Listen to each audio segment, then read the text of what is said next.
Bismillahirrahmanirrahim. Assalamualaikum warahmatullahi taala wabarakatuh.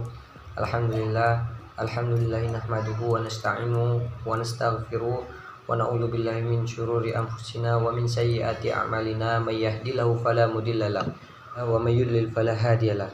Nasyhadu an la ilaha illallah wa nasyhadu anna Muhammadan abduhu wa rasuluhu la nabiyya ba'da. Baik, marilah kita panjatkan puja dan puji syukur atas kehadiran Allah Subhanahu wa taala yang mana kita masih diberikan nikmat iman, Islam dan ihsan sehingga kita masih dapat melaksanakan kuliah. Kemudian salawat berangkaikan salam marilah kita hadiahkan kepada baginda besar yaitu Nabi Muhammad dengan berselawat Allahumma sholli ala sayyidina Muhammad wa ala ali Muhammad, yang mana insyaallah kita akan mendapatkan syafaatul yaumil akhir kelak, amin amin ya rabbal alamin. Saya hormati adalah Bapak dosen Muhammad Farhan Haikal. Kemudian yang saya hormati adalah Ketua Kosma. Kemudian yang saya sayangi adalah teman-teman seperjuangan. Adapun maksud tujuan kami di sini ingin menyampaikan makalah kami yang berjudul tentang manajemen karir. Saya sebagai moderator yaitu Mulyana, dan rekan-rekan saya ada 4 pemakalah dan saya termasuk pemakalah juga. Baik, kita akan memulai pemakalah ini dengan melafazkan basmalah. Bismillahirrahmanirrahim. Pengertian manajemen karir. Suatu karir adalah semua pekerjaan atau jabatan yang dipunyai selama kehidupan kerja seseorang. Bagi banyak orang, pekerjaan-pekerjaan tersebut merupakan suatu bagian dari rencana yang disusun secara hati-hati. Istilah karir telah digunakan untuk menunjukkan orang-orang pada masing-masing peranan atau status mereka. Literatur ilmu pengetahuan mengenai perilaku pada umumnya menggunakan istilah tersebut dengan pengertian: 1. Karir sebagai suatu urutan promosi atau pemimpinan ke jabatan yang lebih menuntut tanggung jawab atau koleksi yang lebih baik dalam menjalin hubungan kerjasama selama kehidupan kerja seseorang. Yang kedua, karir sebagai penunjuk pekerjaan-pekerjaan yang membentuk suatu pola kemajuan yang sistematik dan jelas jalur karir. Yang ketiga, karir sebagai sejarah pekerjaan seseorang atau serangkaian posisi yang dipegangnya selama kehidupan kerja. Dalam konteks ini, semua orang dalam sejarah kerja mereka mempunyai karir. Pada konsep dasarnya perencanaan karir terdapat beberapa istilah, yaitu A. Karir. Suatu karir adalah seluruh pekerjaan atau jabatan yang ditandatangani atau dipegang selama kehidupan kerja seseorang. B. Jalur karir. Suatu jalur karir adalah pola pekerjaan berurutan yang membentuk karir seseorang. Yang C. Sasaran karir. Sasaran karir adalah posisi di waktu yang akan dating di mana seseorang berjuang untuk mencapainya sebagai bagian dari karirnya. D. Perencanaan karir. Perencanaan karir adalah proses melalui mana seseorang memilih sasaran karir dan jalur ke sasaran tersebut. E. Pengembangan karir. Pengembangan karir adalah peningkatan pribadi yang dilakukan seseorang untuk mencapai suatu rencana karir. Selanjutnya akan dibacakan pemateri berikut. Sebelumnya telah menyampaikan beberapa materinya. Saya akan melanjutkannya, yaitu B. Peran perusahaan. Berdasarkan arti dan kebutuhan karyawan akan karir dan manfaat, keterlibatan Departemen SDM dalam perencanaan karir. 1. Pendidikan karir Departemen SDM sangat cocok untuk memecahkan masalah tentang keuntungan dari pentingnya perencanaan dan pengembangan karir melalui teknik yang beragam. Contoh seminar, kemudian minat para karyawan, dan menjelaskan konsep-konsep yang terkait. Kemudian sebuah contoh menggambarkan tujuan dari sebuah informasi karir. Membantu para karyawan untuk memahami lebih baik bagaimana pekerjaan dan karir mereka di perusahaan. Kemudian menyediakan kebutuhan para karyawan, fasilitator, kemudian membuat batasan para karyawan, kemudian penyelia dan Departemen SDM, dan perencanaan karir. Dan kemudian yang terakhir menyediakan pekerjaan yang realistis dan informasi karir untuk pembuatan rencana karir. Kemudian informasi perencanaan karir, banyak informasi karir yang dibutuhkan sebagai bagian dan sistem informasi SDM.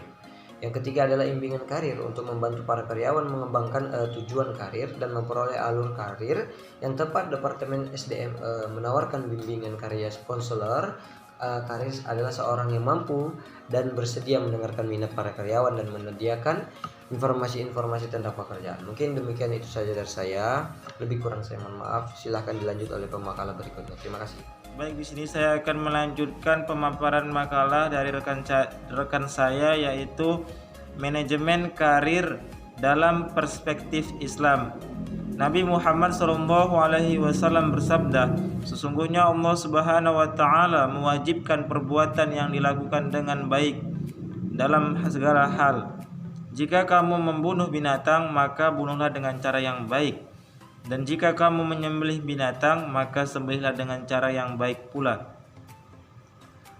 Jika dikaitkan dengan hal ini, dalam manajemen hadis tersebut menganjurkan melakukan sesuatu dengan baik dan selalu meningkatkan nilainya dari yang jelek ke yang baik, dan yang baik menjadi lebih baik lagi. Rencana yang baik, tata cara sesuai syariah dan dilakukan dengan kesungguhan dalam Quran surah Al-Fatir ayat 10. Bismillahirrahmanirrahim. Man kana yuridul izzata falillahil izzatu jami'a. Ilaihi yas'adul kalimut thayyibu wal amalus salihu yarfa'u walladzina yamkuruna sayyiati lahum azabun syadid wa makru ulaika huwa yabur. Artinya, barang siapa mengkehendaki kemuliaan, maka bagi Allah lah kemuliaan itu semuanya. Kepadanya lah nilai perkataan-perkataan yang baik dan amal yang soleh dinilaikannya, dan orang-orang yang merencanakan kejahatan bagi mereka azab yang keras, dan rencana jahat maka akan dihancurkan.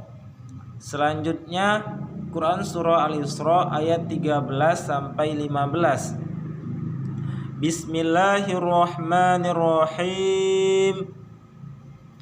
Wa kulla insani alzamnahu ta'irahu fi 'unuqihi wa nukhriju lahu yawmal qiyamah kitaban yalqahu mansyura.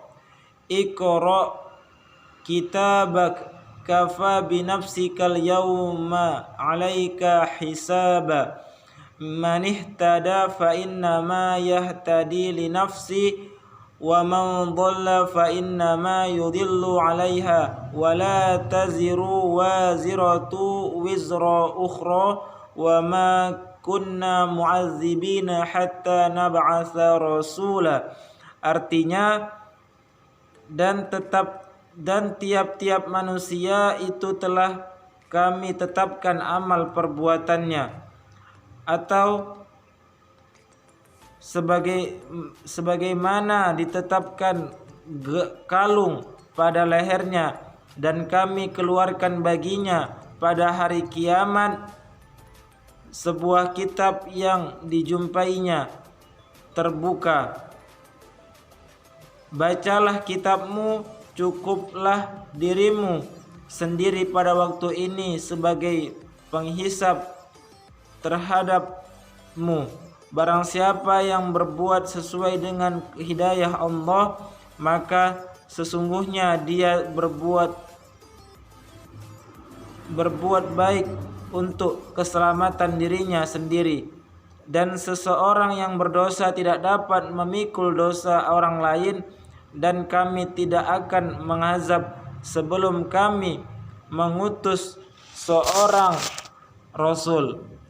Mungkin sekian pemaparan dari saya. Selanjutnya saya serahkan kepada rekan saya.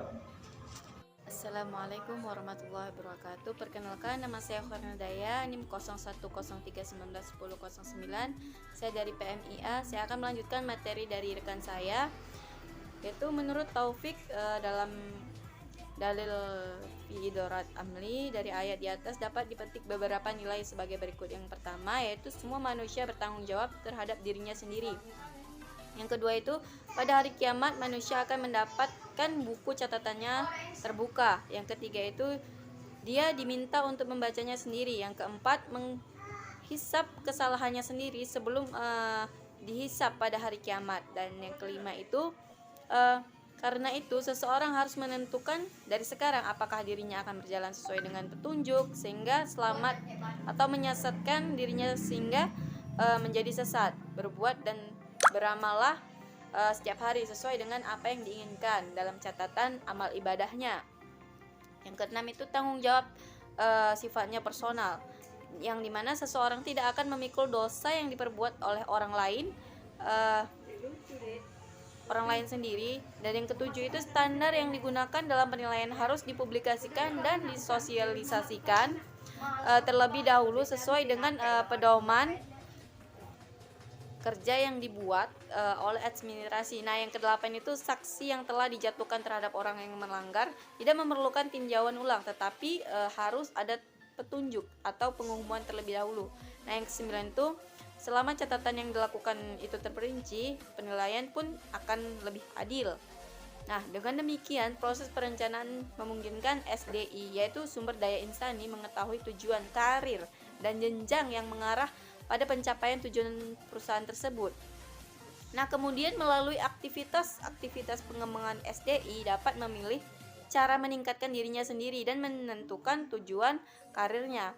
Nah, dengan demikian adanya dukungan dari manajemen Departemen SDI yang mengelola SDI menjadi terkait dan membantu penyusunan perencanaan karir untuk keberhasilan karyawan tersebut. Nah, berkembang secara penyusunan karir sebagai suatu sistem tidak ada menjamin karir seseorang akan berkembang tanpa ada respon dari karyawan.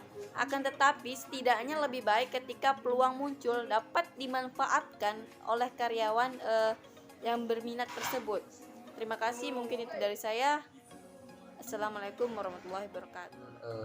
Ada sudah beberapa pemaparan dari para pemakalah. Terima kasih telah menyampaikan pemaparannya, dan saya juga memberikan kritik dan saran terhadap teman-teman. Jikalau ada, silahkan komen di grup GCR, dan jikalau ada juga sebuah pertanyaan, mari kita mulai dengan membahasnya di grup GCR. Mungkin demikian dari saya selaku kelompok 3 ataupun moderator. Saya izin undur diri. Akhirul kalam, billahi taufiq wal hidayah. Wassalamualaikum warahmatullahi taala wabarakatuh.